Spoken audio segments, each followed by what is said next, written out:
This is CPM Precalculus, Chapter 3, number 78. So you want to estimate this, okay?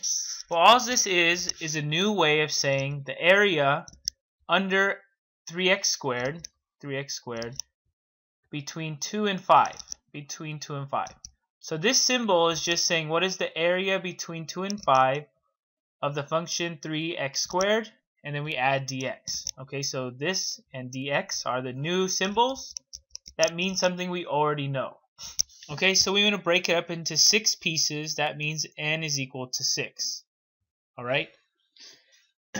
And part A, part B, part C, part D, they're just asking you for different representations. So A is asking you to use left endpoint rectangles. So we know A sub L is equal to sigma from k is equal to 0 to n minus 1. This is kind of what we remember, or this is just the formula we have, times delta x times our function at a plus delta x times k. Okay, so this is the function, the equation to memorize or to know and to understand, right?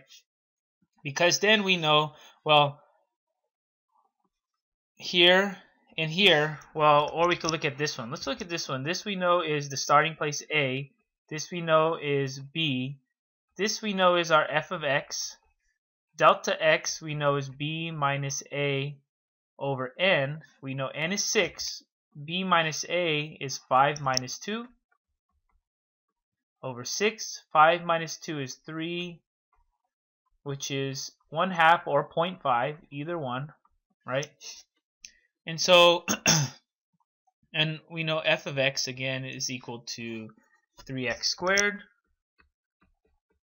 Okay, so plugging this in, we know that's equal to sigma from k is equal to 0 to n minus 1. Well, n minus 1 is 6 minus 1 or 5.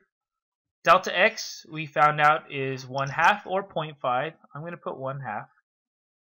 F of a plus, so a we know is 2 plus delta x times k, 1/2 times k.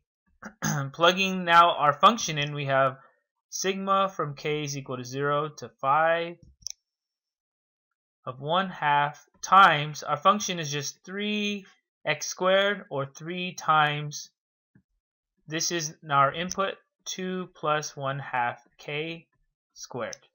Okay? So this right here is the representation to go ahead and estimate the area under the curve. Alright? So this we're going to see again in the future. So go ahead, that's our first time looking at it. Part B says to modify part A so that we're using right endpoint rectangles. We know A sub R, we're just going to go, it's going to be exactly the same thing, except it's going to be k is equal to 1 to n, right? We're just changing the indices, adding 1 of delta x times f of a plus delta x times k. So the rest stays exactly the same thing.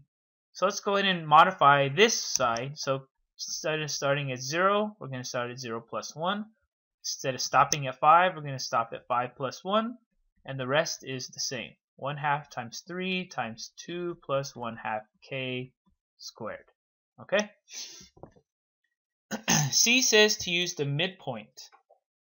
Now the midpoint rectangles is not the trapezoid representation as we're going to see in part D.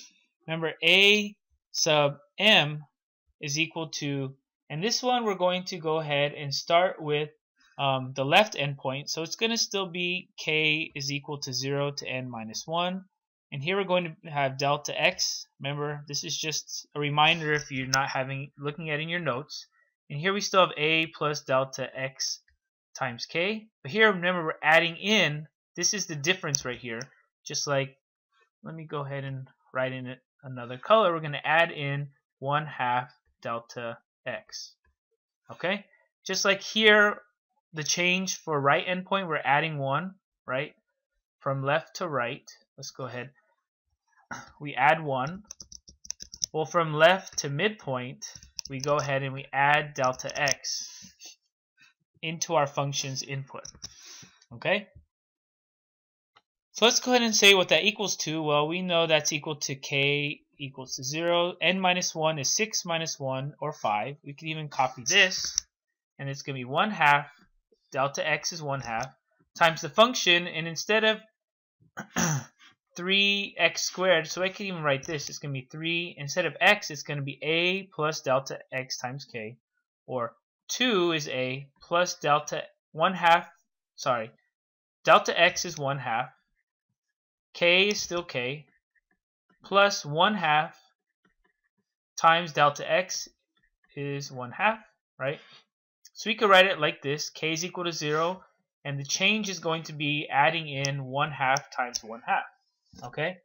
Another way we can write that is we can simplify this. Let's go ahead and do that. K is equal to 0 to 5 of 1/2 times 3. I can even simplify 1/2 times 3 is just 3/2 times 2. Well, 1/2 times 1/2 is equal to 1 over 4, right? I'm going to put that in a bubble.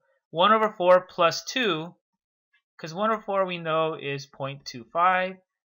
2 plus 1 over 4 is then 2.25 plus 1/2 k. Okay, so this is equivalent to this. Alright, I'm just go ahead and adding like terms here, and we get a little bit of a simplified version. But either one is going to be equivalent, so they're both acceptable. Finally, part D, we're asked, how would you use your previous results to estimate the area using trapezoids? So remember, a sub t is equal to a sub L plus a sub R divided by 2. Right? We use the left endpoint rectangle representation. We add it to the right representation. We divide it by 2. So we're taking the average of the left and right area representations, which is part A and part B. Right? Remember, part A, we have a sub L. Part B, we have a sub R. Right? So this is just our answer here. We take, let's write in words, we average a sub L and a sub R to get a sub T, right? And this is a good review problem because it's just reminding us that we need to keep refreshing ourselves on how to estimate the area under a curve. And that's going to end for us CPM Precalculus Chapter 3, number 78.